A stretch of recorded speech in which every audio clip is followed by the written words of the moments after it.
estamos hablando desde la experiencia, Ale, porque cuando vos decís me decretaron una enfermedad, estás hablando desde lo tuyo, ¿no? Por eso creo que esta entrevista y esto que estamos nosotros tratando de transmitirle a la gente tiene mucho más valor, porque vos llegaste...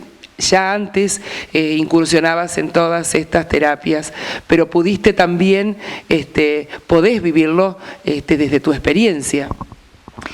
Claro, eso es, o sea, ese es un gran regalo que, bueno, medio carito me costó el estudio, pero en realidad es poder decirle al que está enfermo que se puede y que el límite lo pone uno.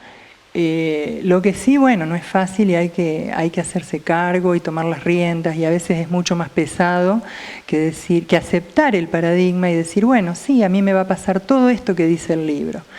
El tema es que hay que tener mucha fuerza de voluntad, mucho apoyo, pero lo primero pasa por uno, por la aceptación de uno de que lo va a poder hacer.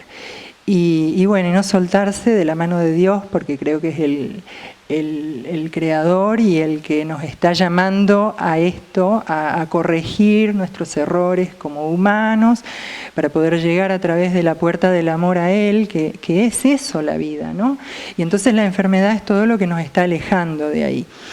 Y bueno, como lo dije antes, cuando el médico le dé la mano a Dios, cuando el médico tome todas estas terapias, cuando la iglesia se incorpore a la medicina otra vez y el hombre sea cuerpo, espíritu y no uno por un lado, el otro por el otro, cuando dejemos de discutir cuál religión es la que tiene validez, cuando entendamos que somos un todo y que la única religión es la del amor y que eso es en realidad lo que sana,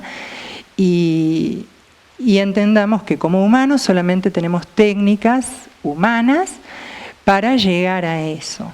Entonces también hay que entender de que yo cuando una de las primeras veces que tuve un problema de salud fui a hablar con un sacerdote de Viñón y le dije no, porque sí, yo creo mucho en la Virgen, estoy rezando, por eso vengo, y él me dijo: a Dios orando y con el mazo dando. Y entonces es como que hay que entender de que la fe mueve montañas, pero Dios no mueve un grano de arena por lo que puede hacer el hombre.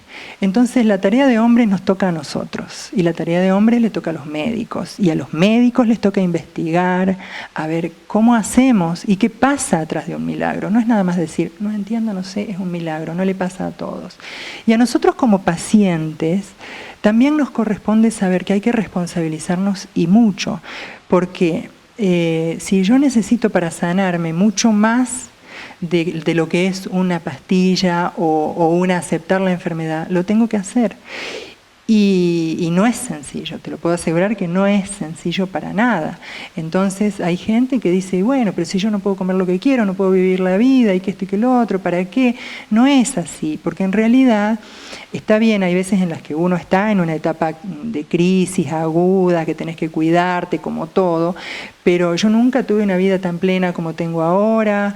Verán todos que recuperé, nunca tuve los kilitos que tengo ahora. Nunca disfruté tanto de tantas cosas, incluso del trabajo, de la vida, de la comida, de un montón de cosas. O sea, vivo muy plenamente. Lo que la gente dirá, no tiene vida porque no come nada, porque no hace nada. No, no es así, no es así. Hago todo lo que me hace feliz. Lo que a mí me hace feliz, por ahí no le hace feliz a otro. Entonces yo siempre les digo a mis pacientes, ¿qué es lo que a vos te hace bien? Elegílo vos. Porque a mí me puede hacer muy bien ir a una clase de yoga, pero tal vez a vos te encante ir a un partido de fútbol o ir al cine. Y ahí es donde te tenés que meter, porque el lugar que tenemos que ocupar es nuestro lugar, no el del vecino. Entonces vuelve esto de que no todo para todos, y que tenemos que encontrarnos con nosotros mismos y seguir ese camino, y ese camino nos va a llevar a estar sanos si es que ya nos enfermamos. Pero bueno, hay que ser muy responsable y hay que acompañarse de gente que sabe. El tema es que necesitamos necesitamos que el paciente se encuentre con estas opciones en los lugares en donde él va a buscar la salud.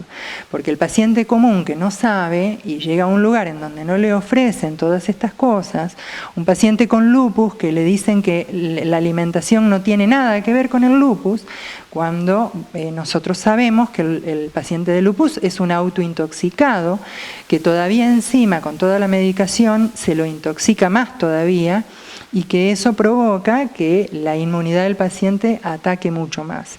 Y se le agrega la enfermedad medicamentosa. Entonces, cuando complementen y cuando el paciente que necesita el tratamiento alopático lo haga, pero junto esté haciendo lo otro, va a andar mucho mejor y va a poder hacerlo.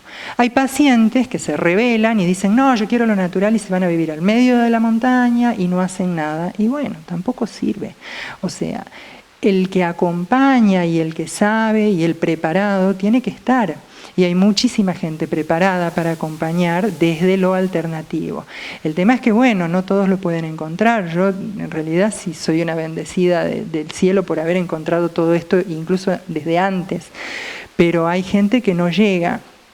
Y hay gente que necesita apoyarse en otros, porque no saben de lo suyo, y entonces, bueno, es lógico, el paciente tiene miedo y no logra cambiar su paradigma. Entonces su mente, en el fondo, sigue pensando que es así. Y entonces termina co-creando esa realidad, ¿viste? Yo en un momento me sentí muy... Porque yo digo, entonces, de acuerdo a este criterio, los médicos somos los más grandes creadores de enfermedad junto a los pacientes, porque estamos aceptando todo esto.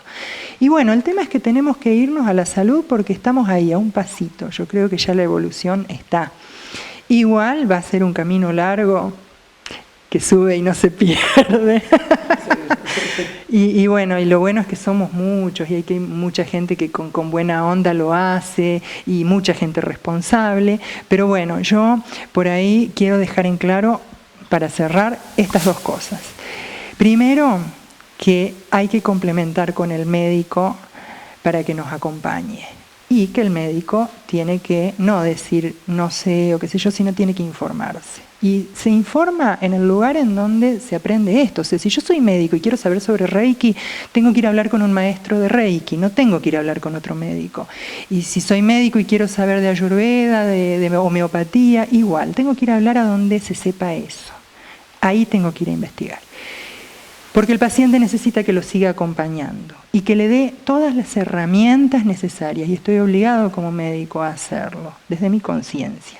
Segundo, que el paciente no tiene que ser irresponsable y no tiene que pensar que el médico es su enemigo porque no lo quiere curar por un montón de historias y rebelarse y no hacer más nada, o ponerse en manos de gente que por ahí tampoco tiene todo completamente como para contenerlo, porque eso también es un gran riesgo.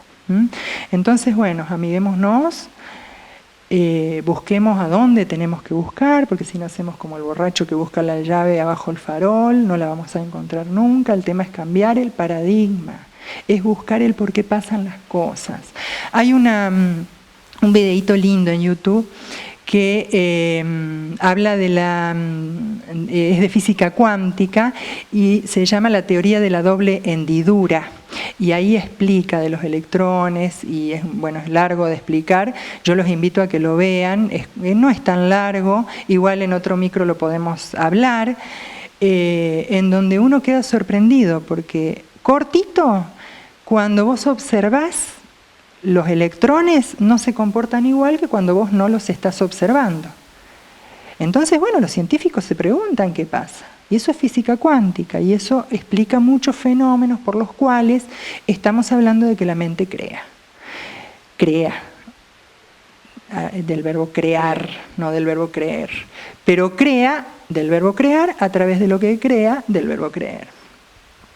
Bueno, Alejandra, la verdad ha sido un placer, en primer lugar, haberte conocido, haber compartido estas horas aquí. Por supuesto que por lo que nos has dicho, te gustaría tenernos otra vez acá, así que vamos a continuar en algún momento con más micros, seguramente radialmente seguiremos en contacto. Decirte muchísimas gracias, bueno, renovarte el placer por haberte conocido y bueno, te deseamos lo mejor, te vemos realmente espléndida en un lugar donde realmente es imposible sentirse de otra manera, así que muchísimas gracias. No, gracias a ustedes, y como siempre digo, el pueblo que me vio nacer, yo también los amo a todos y bueno, sí, soy muy feliz acá y bueno, nací allá, pero acá me adopté muy bien y sí, estoy siempre para lo que necesiten y bueno, es un placer enorme y realmente, bueno, ¿qué más les puedo decir? Gracias a todos.